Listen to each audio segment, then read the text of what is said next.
Pode, Carol? Sim.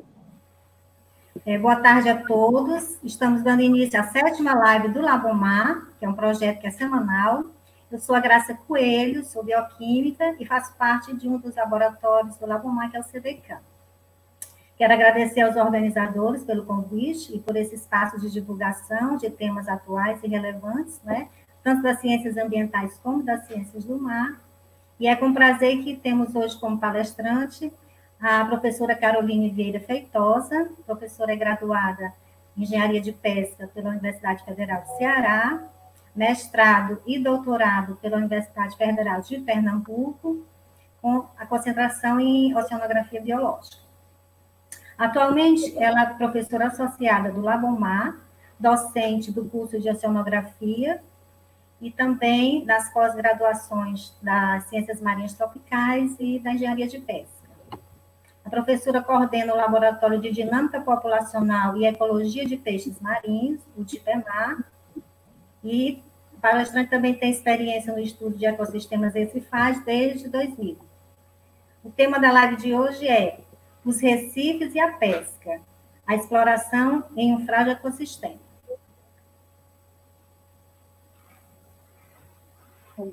Boa tarde a todos. Primeiramente, eu queria agradecer ao Labomar, né, a administração do Labomar e a coordenação de programas acadêmicos pelo convite. É um prazer estar participando desse programa e estar falando desse tema tão relevante. Agradeço também a participação da audiência, né, de vocês que estão disponibilizando um pouco da tarde para conhecer um pouco mais sobre esse tema e se aprofundar. Nós vamos seguir, né, a apresentação, que vai durar cerca de 40 minutos, e posteriormente a gente vai tirar um tempo para discutir, para tirar dúvida, e qualquer dúvida que não caiba, né, que não dê para discutir aqui nesse período, aqui está meu e-mail, e eu estou à disposição para esclarecer qualquer dúvida. Bom, então, os recifes, eles estão distribuídos ao longo das latitudes tropicais e abrangem 1/3 das costas dessas regiões. São conhecidas cerca de 6.000 a 8.000 espécies de peixes recifais, onde desse montante, cerca de 9 a 12% é utilizado para consumo humano, né? Os recifes, eles têm uma importância singular para os pescadores em termos de alimentação, para fornecimento de proteína, né, onde dezenas de milhões de pessoas dependem direta ou indiretamente da saúde desse ecossistema. Outro aspecto muito relevante dos recifes é a sua biodiversidade. A diversidade de espécies é marcante e é amplamente difundido na literatura essa comparação dos recifes com florestas tropicais nos continentes. Bom, pouco se conhece sobre, assim, na internet, né, em termos de diversidade dos recifes brasileiros, né? Se você jogar no Google recifes, né, você vai ter muita opção de imagem de recifes do Indo-Pacífico e até mesmo do Caribe, né? Então, eu achei importante inserir esse vídeo aqui na apresentação do nosso querido Fábio Negrão, integrante do Coral Vivo. Essa filmagem ele fez na Resex de Corumbau, na Bahia. Só para vocês terem uma noção da diversidade bentônica dos recifes costeiros brasileiros. Aqui na sequência, uma imagem de uma das piscinas da Reserva Biológica do Atol das Rocas, aqui já mais com foco na ictiofauna. Você tem vários herbívoros, os tianídeos ali no fundo, dentão.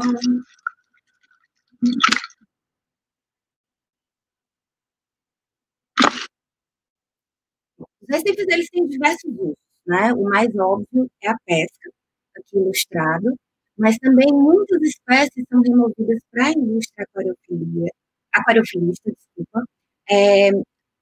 Corais são removidos para a confecção de joias, são utilizadas na construção. Óbvio que isso hoje não é mais permitido, né?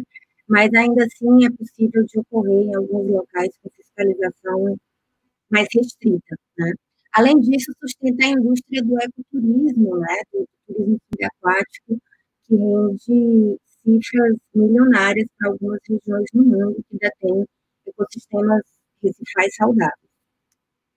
Então, os recifes, eles têm usos e valores socioculturais que são difíceis de serem calculados quando se pensa em valoração ambiental e serviços ecossistêmicos. Mas como estão os recifes? Né? Quão saudáveis estão os recifes mundialmente e suas pescarias? Os recifes, atualmente, eles estão submetidos a estresses não naturais, né? E a degradação, ela vem ocorrendo em níveis sem precedentes, né? Os recifes estão aí há milhões de anos, passaram por várias mudanças no nível do mar e eles se recuperaram. Mas como estão os recifes hoje, diante de tantas intervenções antropogênicas?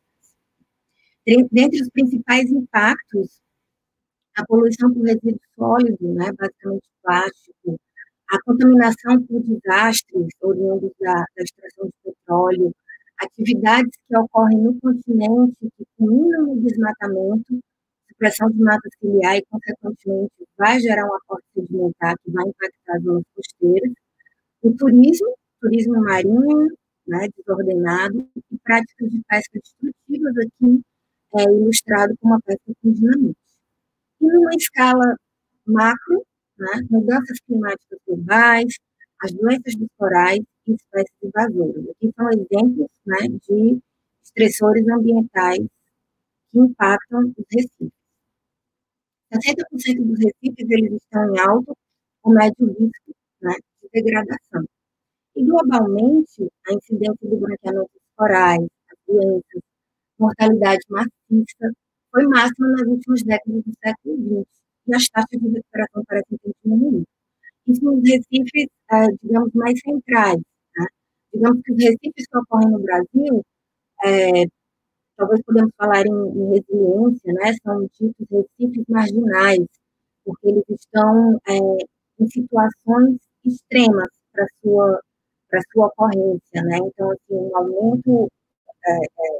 aumento de temperatura, os recifes brancos, os corais branqueiam, mas eles se recuperam, digamos assim, né? Então, tem essa plasticidade quando comparado aos recifes que estão em regiões mais propícias, digamos assim. Uma pesquisa de longa duração, realizada em mais de 1.500 recifes no Atlântico e no Pacífico, observou o declínio de várias espécies de peixes. Essa pesquisa ocorreu no período de 97 a 2001. E esse declínio, ele compreendia espécies de importância para o consumo humano e espécies importantes também para a indústria aquariofilista. E mesmo assim, mesmo com o declínio da abundância dessas espécies continuam a ser alvo de captura. Né? Aqui a gente pode, na imagem está ilustrado o siricado, né, espécie importante para o consumo humano, o budião, papagaio, espário, cerúleos e comum no Caribe, e aqui a peixe-borboleta, muito importante também para a indústria aquariofilista.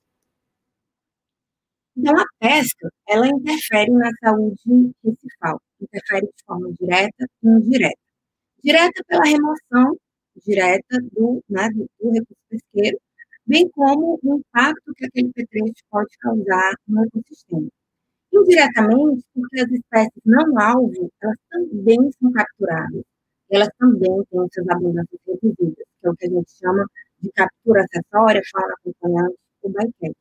E além dessa captura acessória, tem as práticas de pesca destrutiva que degradam a estrutura, né, a complexa estrutura dos recifes, que a gente vai ver mais um pouco na frente ainda na apresentação de hoje.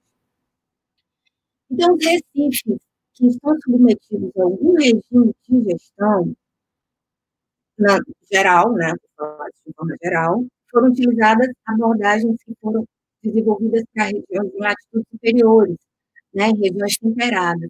Consequentemente, o retorno dessa gestão não foi produtivo, né, digamos assim, porque não se aplica à realidade do ecossistema recifal. Então, todos os problemas associados aos recifes, eles, e qualquer outra pescaria, né, eles são agravados pela falta de informação. No caso dos recifes, claro, se a gente comparar o conhecimento que a gente tinha quando eu comecei a estudar Recife, no final da década de 90, o conhecimento que a gente tem hoje, não se compara. Né? O conhecimento é vastíssimo. Porém, ainda restam, né, existe uma frequência no número de espécies recifais descritas, né? Isso porque a biodiversidade nesse ecossistema é ímpar, né?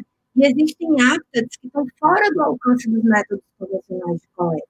Hoje tem um grupo seleto, que eu digo assim, que é bem restrito, de pesquisadores que utilizam a ferramenta de mergulho, com técnicas de mergulho técnico, né, que permite mergulhar mais fundo, passar mais tempo, um mergulho com um sistema de circulação fechada, né, que não produz bolha e, consequentemente, não afugenta as espécies, aí facilita a coleta, né. Aqui estão ilustradas espécies descritas pelo Luiz Rocha, que está na Califórnia, né, e eu acho que ele é o principal, né, cientista nessa linha, né. Mas ainda assim faltam informações relevantes para espécies que são rotineiramente capturadas, informações referentes à biologia pesqueira, incluindo a estatística pesqueira, que no caso do Brasil, a gente não tem estatística pesqueira com um técnico monitorando o desembarque e registrando a captura desde 2007, né, que é inadmissível para um país com as dimensões do Brasil e com uma atividade tão importante. Então, padrões de explotação e declínios das pescarias recifais. As pescarias recifais, elas são importantíssimas e, por exemplo, graças ao ecossistema recifal, né, que muitas regiões puderam ser colonizadas, como aquelas ilhas ali no Pacífico, né? Então, as pescarias recifais, elas sustentam sociedades costeiras e insulárias há pelo menos 40 mil anos. Né? São conhecidas, como eu falei, 6.000 a 8.000 espécies recifais, 9 a 12% utilizadas no consumo humano, né? 100 a 300 espécies são comumente pescadas, e nesse montante, apenas 20 constituem 75% da captura inteira. Né? Então, fica essa dúvida. Os recifes antes, eles sustentavam a sociedade. Por que hoje tem essa preocupação? Por que hoje a gente está falando em recifes em declínio, em pescaria sobreexplotada? Então, fica esse questionamento. Os recifes podem ser explotados intensivamente por longos períodos, participar das economias de explotação? Né? Aqui a gente vai ver alguns exemplos de situações numa escala temporal de 15 anos. A CPUE, a gente vai falar um pouco aqui, o que é a CPUE? A CPUE é a produção da pesca, daquela pescaria, dividida pelo trabalho que foi empregado para capturar aquele recurso, seja número de anzol, número de pescador, tempo efetivo de pesca, né? Então, em 15 anos, na Samoa Americana, na Polinésia, a CPUE diminuiu 70%, a densidade de peixes declinou 75%, e algumas espécies que eram carro-chefe da pesca foram desaparecendo. Né? Por que esse exemplo da Samoa Americana, que é hotspot de biodiversidade, que se fala? Né? Além disso, trazendo aqui mais para o Caribe, né, para mais pertinho da gente, na Jamaica, foi observado também em 15 anos um declínio de 82% na CPUE, de peixes capturados com armadilha. Né? Armadilha é esse petrecho aqui ilustrado que recebe o nome grosseiro de armadilha. Tem várias formas. Tem uma modificação que a gente chama de novoá, que é para capturar lagosta. Né? A armadilha, o polvo empregado em Pernambuco, no Rio Grande do Norte, é diferente do polvo para peixe, que é empregado aqui no Ceará, que é conhecido como viveiro, né? Que é esse mesmo exemplo da Jamaica. Então, muitas espécies recifais no Caribe, elas declinaram devido ao uso dessa arte de pesca. Nas Bermudas, foi observado em 4 anos o declínio da produção de 678 mil quilos por ano para 370 mil quilos. É um declínio brusco, num intervalo de tempo reduzido, onde espécies de importância comercial, como o caso do sirigado, né, as espécies de garopa, elas foram gradativamente sendo substituídas na captura por espécies herbívoras, como o caso aqui do rudião papagaio, né, uma espécie endêmica do Caribe, né, o Carizoma hirite. Então, pesquisas realizadas oriundas da da atividade pesqueira, né, redução na quantidade de espécies, produção em quilo, abundância, né, alterações das proporções de sexo e perda de predadores de tudo. Então, se essas pescarias, elas sustentavam sociedades, né, costeiras e insulares há tanto tempo, o que aconteceu, né? Por que essas pescarias estão declinando? Então, aqui algumas evidências e causas da má gestão em pescarias recifais. Na verdade, poucas a gente pode englobar, né, e dizer de forma generalizada que a maioria das pescarias elas não são bem geridas, né? Assumindo que qualquer medida de gestão tenha sido implementada, tá, fica o questionamento: por que as pescarias recifais elas têm sido tão mal geridas? Bom, alguns aspectos eles precisam ser pontuados, né? Primeiro, os dados inadequados sobre a biologia das espécies explotadas e pescarias direcionadas a estas, o cumprimento das normas e fiscalização deficientes, normas essas que nem sempre estão presentes, né? E quando tem a fiscalização, ela é falha. Falta de modelos aplicados ao ecossistema recifal, né? Então, muitos desses modelos, eles foram voltados para pescarias de outras regiões, né? E esse manejo ele é muito voltado para uma determinada espécie. E para fazer a gestão dessa determinada espécie, faz-se necessário uma coleta de dados exaustiva e estatísticas precisas de captura e esforço. Mas qual é a realidade das pescarias recifais, né? Essas pescarias elas ocorrem em países relativamente pobres, com recursos limitados para a coleta de informações. Muitas vezes faz necessário a coleta de séries temporais, né, 10 anos de amostragem, 5 anos de amostragem. E quando a gente tem, né, na situação do Brasil, a gente tem amostragens numa escala de 1 ano, porque muitas vezes essas informações elas são oriundas de dissertações, de teses, e não é o papel do cientista fazer estatística pesqueira, né, esse é papel do governo. A gestão convencional, quando ela ocorre, ela depende do desenvolvimento, da implementação e aplicação de normas estabelecidas, que muitas vezes excluem os atores da pesca, e muitas vezes elas são implementadas de cima para baixo, elas são impostas, consequentemente, a efetividade é restrita. Como eu falei, né, o distanciamento dos pescadores e de suas comunidades. E somado a tudo isso, muitos recursos eles são desviados para pescarias industriais, né? É o que produz mais, é o que dá mais recurso, né? E a gente vê, por exemplo, hoje, no caso do Ceará, um total investimento e apoio científico para pescarias que englobam o atum, né? Porque é o atum, no momento que está importando ao setor produtivo, por exemplo. Bom, então, esses modelos pesqueiros, eles foram desenvolvidos há muito tempo, né, e funcionam para algumas espécies pelágicas de regiões temperadas, ou espécies pelágicas de regiões tropicais, ou espécies demersais de regiões temperadas e polares, né. Nas espécies tropicais que ocorrem nos recifes, é completamente diferente. Essas pescarias recifais, elas ocorrem de forma pontual, são pescarias tipicamente artesanais, em algumas situações até de subsistência. Os tipos de artes de pesca são variados e a captura é muito específica, né? Muitas espécies são capturadas por um único petrecho. Então, esses modelos convencionais, eles não se aplicam na gestão de pescarias recifais, né? Então, com a descoberta, contando uma historinha aqui, um exemplo, né? Com a descoberta de um determinado recife, a pescaria ela vai sustentar produções altas, né? O pescador tende a buscar espécies carnívoras, piscívoras, em níveis tróficos superiores, né? Então, muitas vezes, a composição das espécies na captura e as mudanças que ocorrem ao longo do recife, elas são reflexo, muitas vezes, das artes de pesca que são utilizadas para capturar aquelas espécies que estão mais disponíveis, né? Aqui, por exemplo, está ilustrado a caraúna azul, lanceta azul, a Canturus ceruleus, que tende a ser, nos momentos iniciais, capturados com arpão e capturados com rede, enquanto as espécies alvo, né, não alvo, mas as espécies mais importantes, né, digamos assim, como os vermelhos, as garopas, aqui ilustrado pelo Lutigiano Jocko, o dentão, ele tende a ser capturado na pesca de linha, né, com anzol e linha.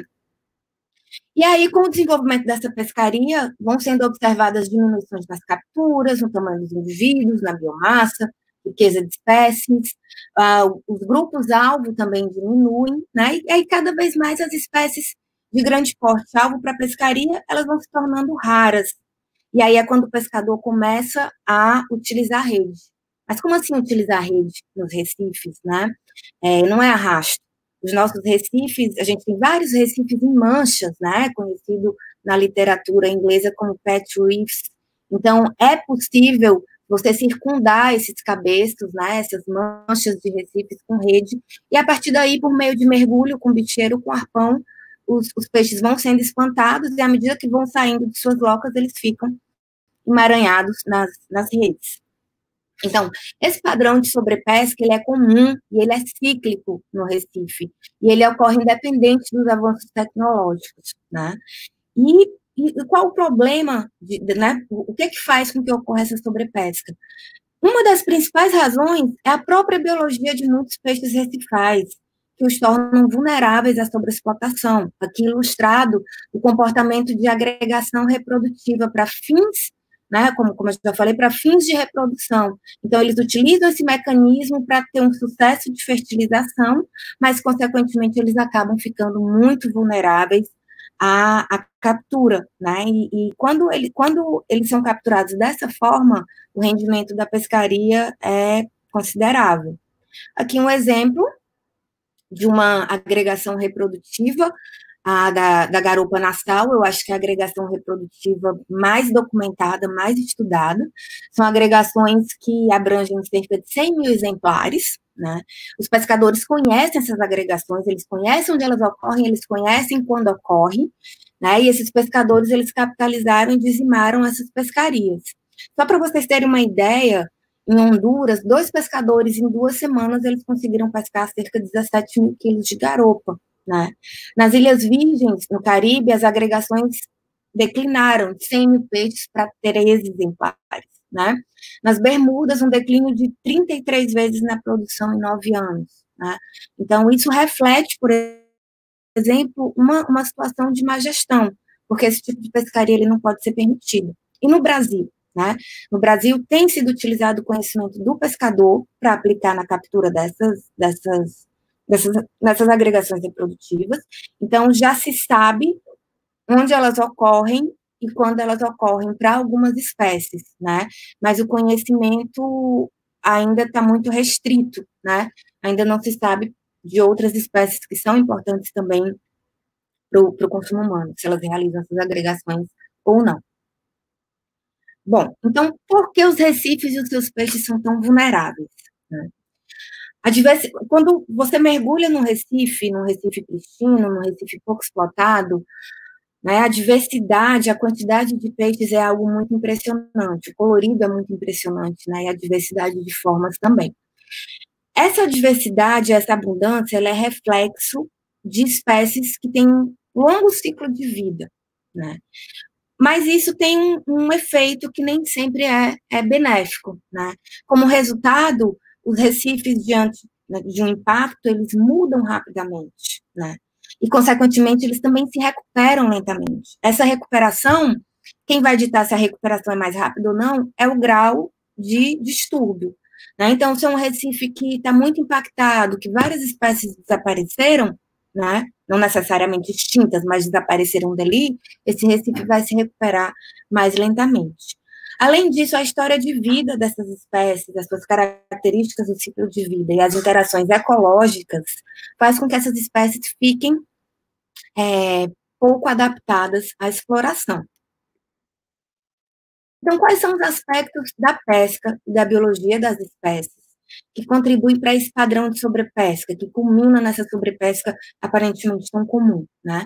Primeiro, as características muito específicas das pescarias, as pescarias recifais, elas têm um alvo, né? Às vezes, determinada família de espécie é alvo, mas eles capturam várias outras espécies, além das artes de pesca e dos seus respectivos impactos. A natureza fechada do ecossistema recifal.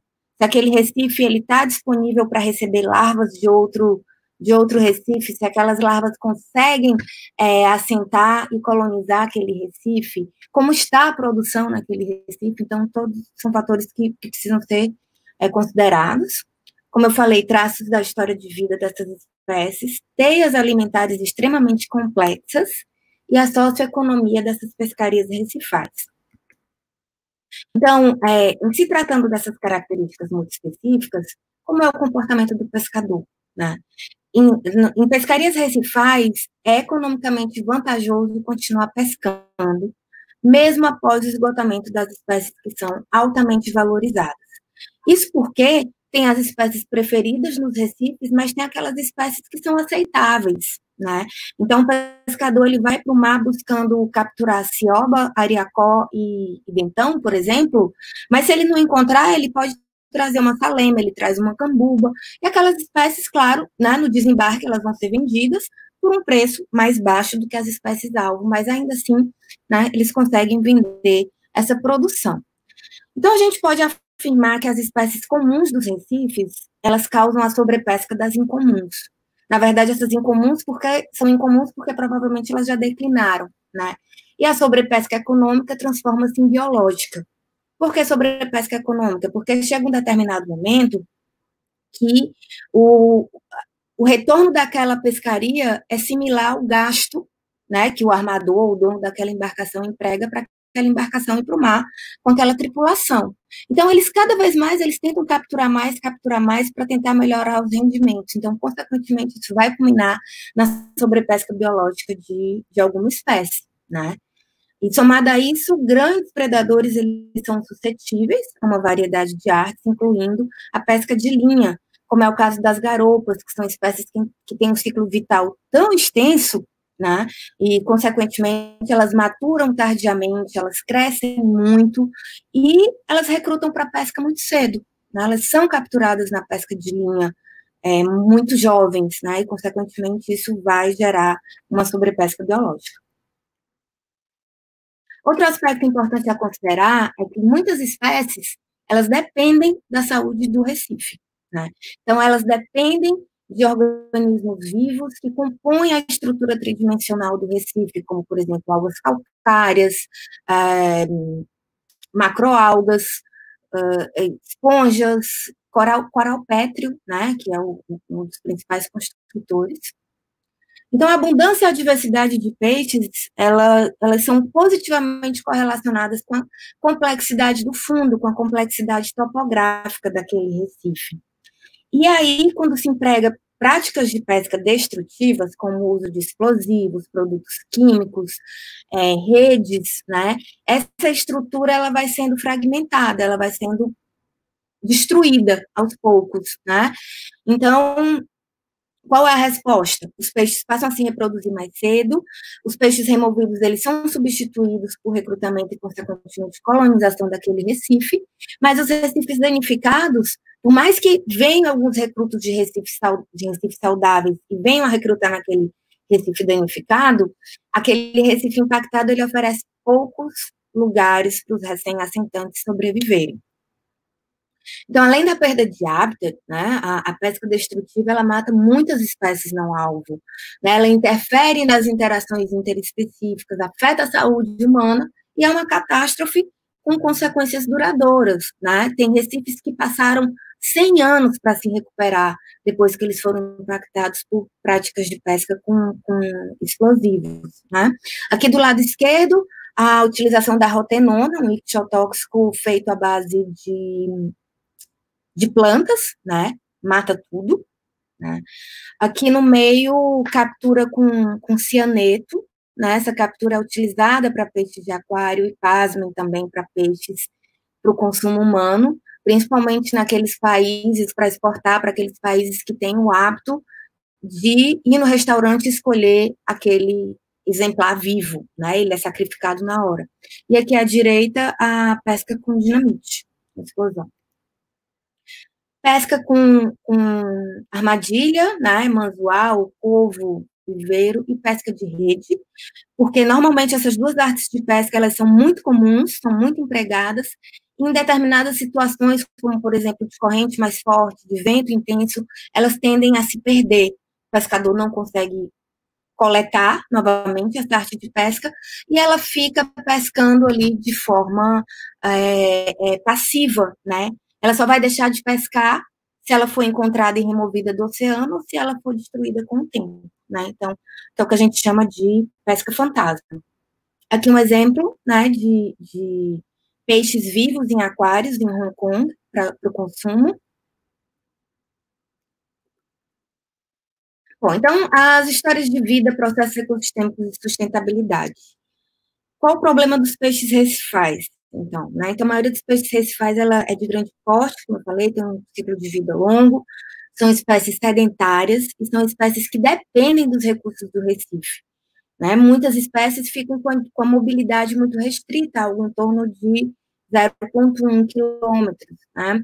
Além disso, muitas espécies dependem da integridade não só do Recife, mas dependem da integridade do ecossistema manguezal, em estuários, de bancos de algas, né, de bancos de angiospermas marinhas, porque elas utilizam essas outras áreas como áreas de desenvolvimento, como áreas de berçário. Como eu falei, tem um ciclo de vida longo, essas espécies, consequentemente, a renovação populacional é muito lenta, o que não é interessante para a pesca, né? Então, essas características fazem com que algumas espécies elas fiquem vulneráveis à exploração local. Por exemplo, na Bahia, a biquara é muito capturada e traz um certo tipo de preocupação para aquela exploração da biquara na Bahia. Já aqui no Ceará, é uma espécie que é amplamente abundante, né? Então, assim, esses declínios, eles precisam ser analisados com cautela, porque muitas vezes reflete uma depressão pontual. Além disso, né, como eu mencionei, as teias alimentares, elas são complexas, né?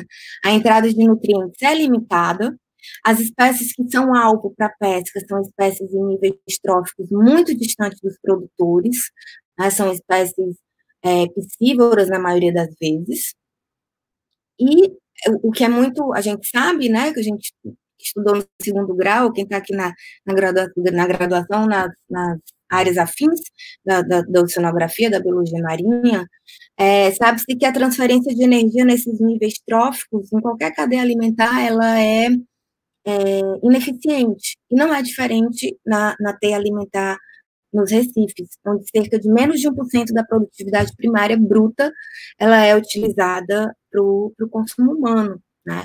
Então, tem um impacto em toda a estrutura do ecossistema, essa remoção, porque representa uma porção significativa de nutrientes e energias que estavam ali acumulados e foram, né, removidos.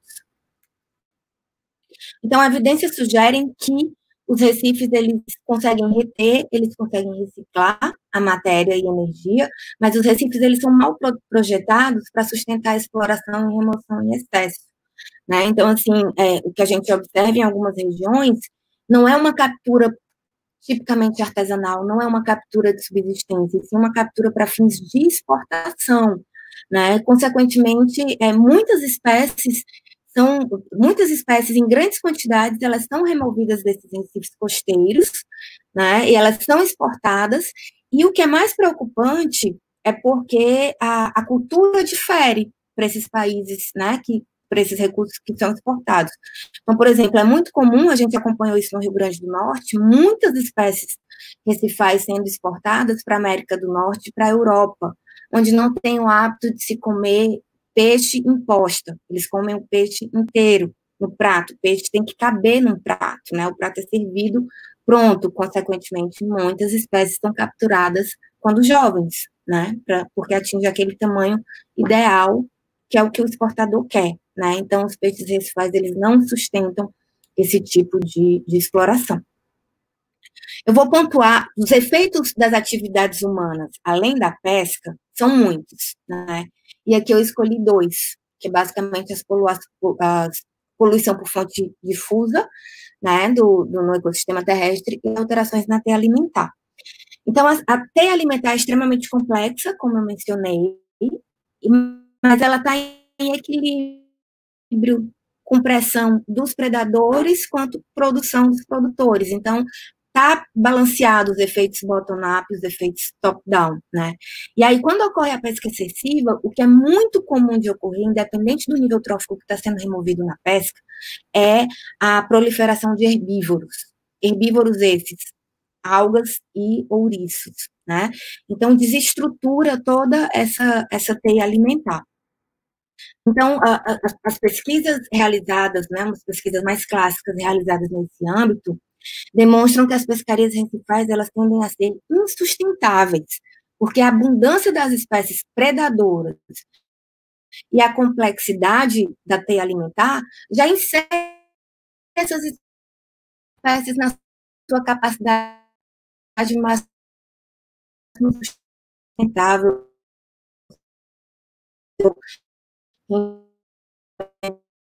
máximo sustentável. Então, uma unidade de esforço diminui rapidamente com o mínimo de exploração. Uma captura leve em uma pescaria recém-desenvolvida pode-se observar impactos na abundância, na dominância das espécies, né? E outros pesquisadores sugerem que, algumas, que eu não vou ficar mencionando o nome, né, desses pesquisadores, mas eles sugerem proteção de espécies-chave. Tem muitas nos recifes, como espécies que controlam crescimento de alga, como espécies que predam exclusivamente ouriços. Então, essas espécies, elas precisam ser mantidas, elas não podem ser removidas para tentar manter um mínimo de equilíbrio nessas teias alimentares complexas. Estou já concluindo, gente. E poluição terrestre, né, os efeitos das atividades humanas, um dos que eu escolhi foi poluição terrestre, que está tudo integrado, tudo que ocorre no continente, direto ou indiretamente, vai interferir na zona costeira, vai afetar esses ecossistemas, né? Seja esgoto, seja poluição agrícola, ou práticas de uso da terra que inclui desmatamento, supressão de mata ciliar, consequentemente, e que vai resultar em escoamento de sedimento. Esse sedimento adentra em determinado rio e ele vai lá na frente afetar na zona costeira, não tem como, né? Aqui, por exemplo, tá ilustrado percentual de cobertura média. Esses dados, eles são oriundos do RIFCHEC Brasil, um projeto, o RIFCHEC é um protocolo, né, conhecido mundialmente, foi inserido no Brasil, coordenado pela professora Beatriz Padovani, da Universidade Federal de Pernambuco, e esse protocolo de monitoramento, ele foi absorvido pelo Ministério do Meio Ambiente, implementado nas unidades de conservação que tem recifes, né? Então, por que tudo isso? Para mostrar aqui, que essas regiões que foram monitoradas desde 2002 por esse projeto, né, os locais mais próximos do continente são as áreas que têm um menor percentual de cobertura, né, como, por exemplo, os recifes de Porto de Galinhas e Serrambi, em Pojuca, os recifes de Tamandaré, os recifes da Praia do Forte, na Bahia, Itaparica, Veracruz, né? Então, quanto mais próximo for o recife do continente, ele tende a ser mais impactado, e esse padrão vem sendo observado em espécies utilizadas no consumo humano, espécies coletadas para aquariofilia e espécies construtoras de recifes, como corais pedres. Uma outra forma de apresentar isso, né, onde os locais foram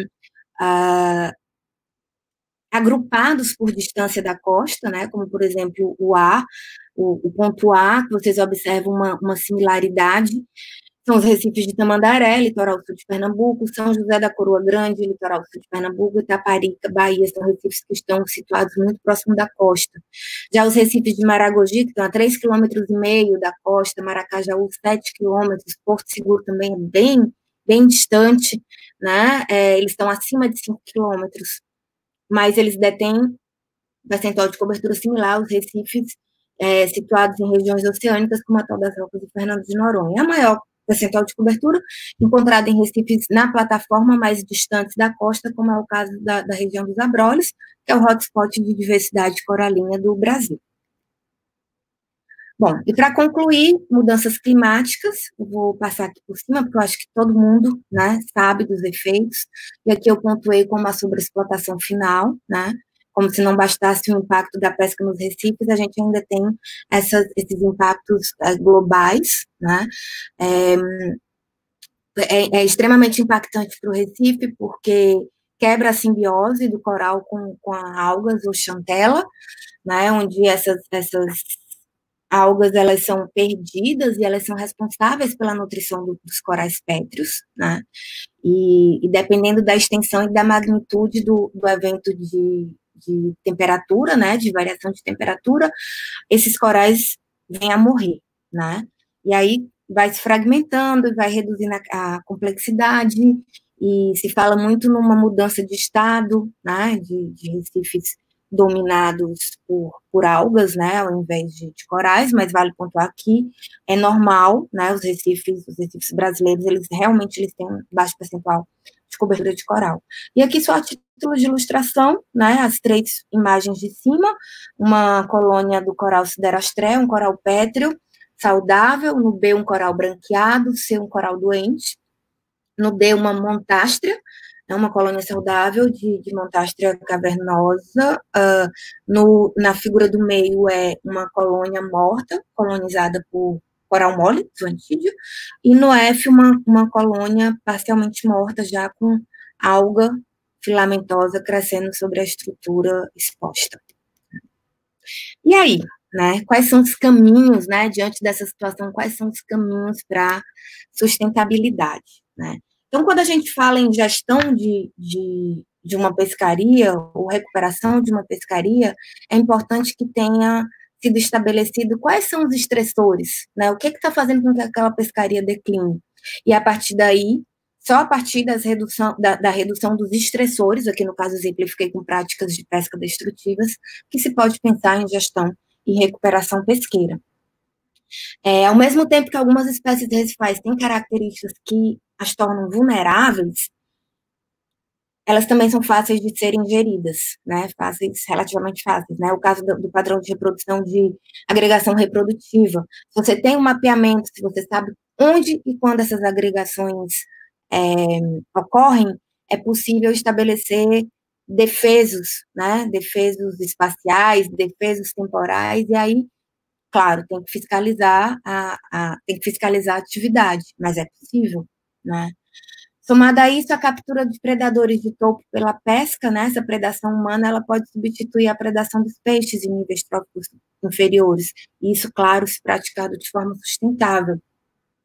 E também pode ser incentivado para os pescadores a captura de espécies recifais, mas que estão em níveis tróficos inferiores.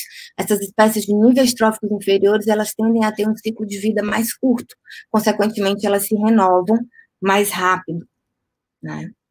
Outro aspecto fundamental para a gestão das pescarias é utilizar o conhecimento do pescador, né? E não só usar o pescador, inserir o pescador nessas tomadas de gestão, de forma a trabalhar com uma gestão participativa, né? Então, os pescadores, eles possuem conhecimento sobre as espécies, eles estão naquela atividade há anos, né? Muitos pescadores, né, têm desde avós que foram pescadores. Então, muitas vezes eles não têm o dado que a gente quer, mas eles têm o conhecimento.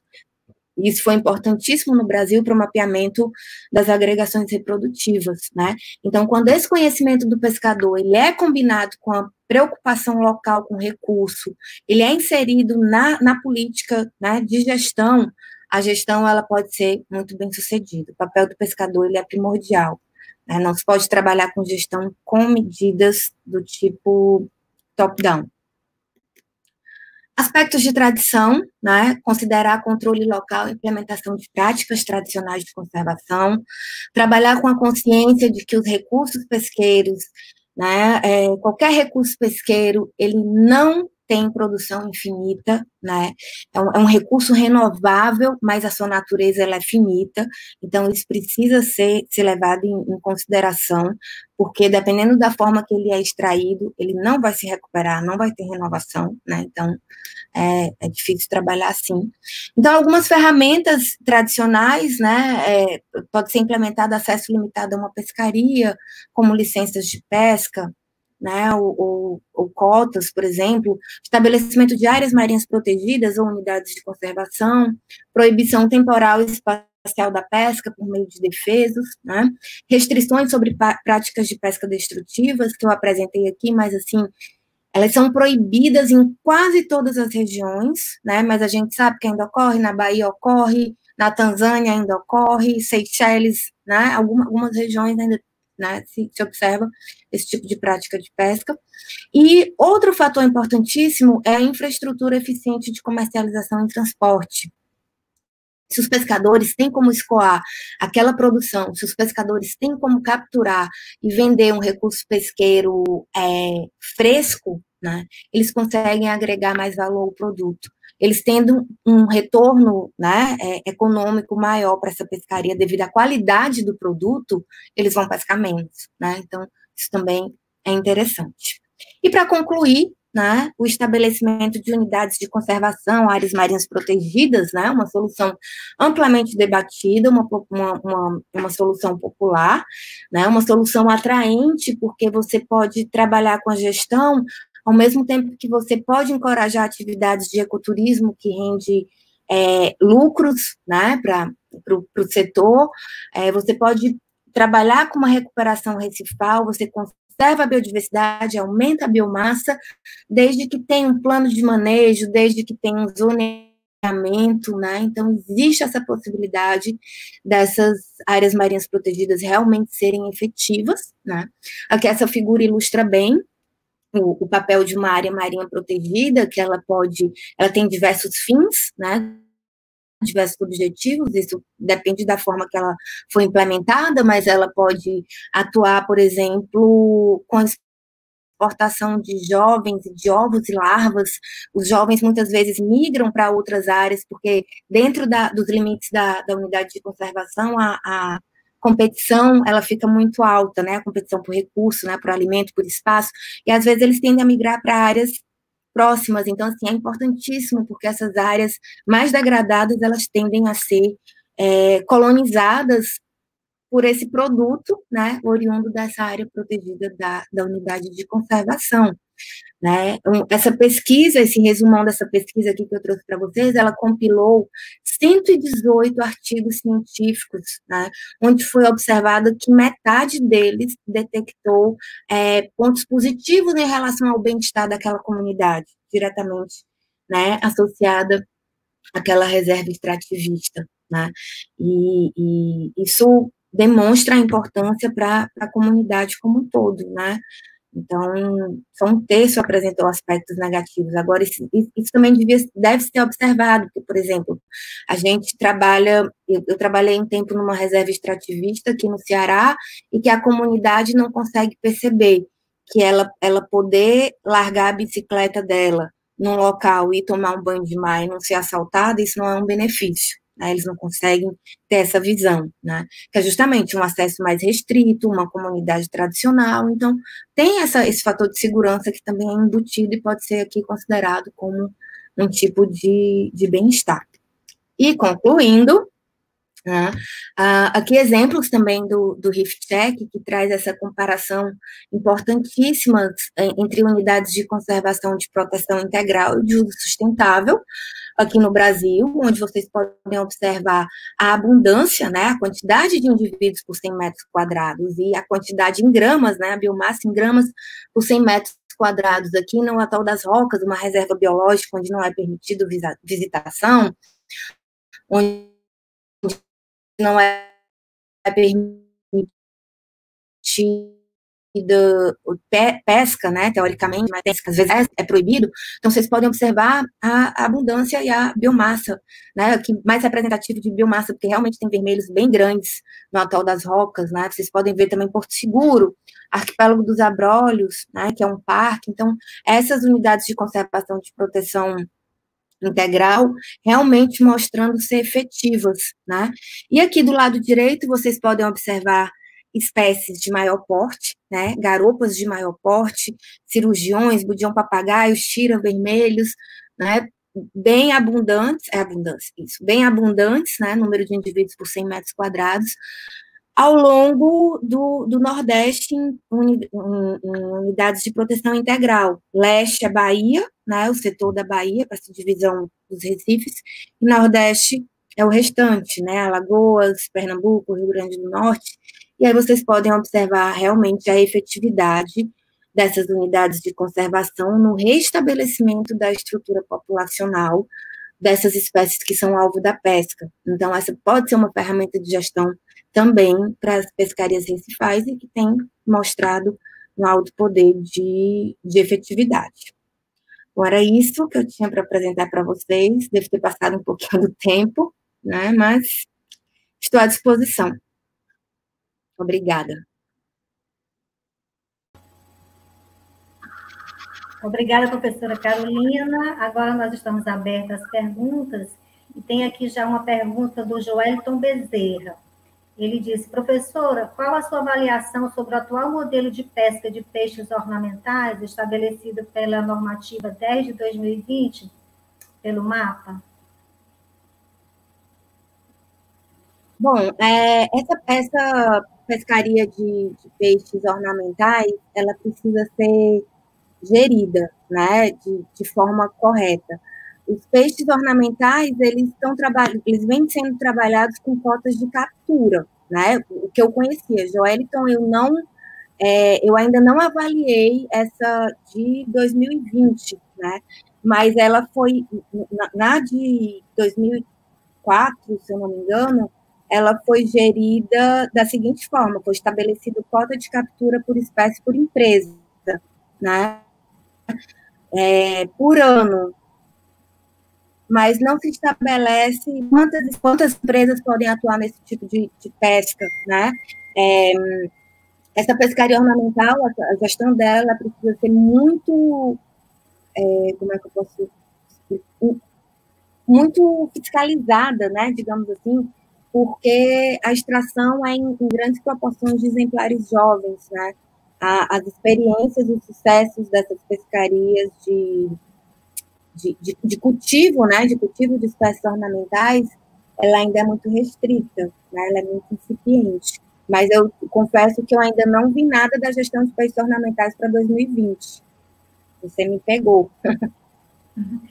Joeliton continua perguntando o seguinte: seria possível o governo estabelecer um defeso para os recifes, de modo a contemplar as espécies de peixes e invertebrados? Defeso é complicado. Defeso para o Recife é complicado, porque defeso por quê? Por qual razão? Né? Às vezes elas se reproduzem em épocas distintas. Né? O que a gente vem observando com sucesso são áreas de exclusão à pesca. Né? Então, áreas de exclusão, até mesmo inseridas dentro de uma unidade de conservação de uso sustentável, são áreas de exclusão à pesca. E aí, sim, aí seria o que você chama de defeso, né? Que é o que a gente chama de área fechada, né? A área fechada para pesca. E os benefícios são muito positivos e com pouco tempo em que a área está fechada, os benefícios são percebidos na comunidade de organismos bentônicos, né? A gente tem um exemplo de muito sucesso lá na região de Tamandaré, né, com a professora Beatriz Padovani, tem uma área de exclusão de pesca inserida dentro de uma área de proteção sustentável, né, na APA Costa dos Corais. Então, é só o termo que empregou de forma errada, né, que não é defesa, mas é uma área de exclusão de pesca. É benéfico e deve, sim, ser incentivado. Né, mas, como eu falei, como é uma medida muito restritiva, ela pode ser incentivada pelo governo, mas com a participação da comunidade, porque senão eles não obedecem. A doutora Juliana Gaeta, que trabalha com lagostas, ela pergunta o seguinte: na sua opinião, qual é a maior dificuldade que você acredita existir na gestão pesqueira, seja ela de peixe, recifais ou organismos bentônicos? Ou organismos bentônicos? Juliana, eu acho que hoje, sem dúvida, né, eu acho que o nosso calcanhar de Aquiles para qualquer coisa é a ausência da estatística pesqueira. Né? Hoje já existem alternativas para a gente utilizar dados pretéritos e trabalhar com a construção dessas capturas, né? Mas é tudo estimativa. Eu acho que o primeiro passo para a gestão pesqueira é a volta, né, é o retorno da nossa estatística pesqueira. Okay. Mais alguém? Alguma pergunta? As pessoas estão mandando parabéns, que foi uma excelente palestra, com certeza. as perguntas iam, com certeza, se fixar mais nos caminhos da sustentabilidade que você já contemplou na sua palestra. Parabéns. Obrigada pela atenção de todos vocês, e qualquer outra dúvida, tá aí meu contato de e-mail, e eu, como eu falei no início da palestra, continuo à disposição para qualquer esclarecimento. Foi excelente palestra, e essa live ela vai ficar lá na página do Labomar no YouTube. Quem estiver interessado, quiser recomendar. E se tiver... Tá, não tem mais nenhuma pergunta, realmente. Obrigada a todos. Boa tarde. Boa tarde a todos, se cuidem.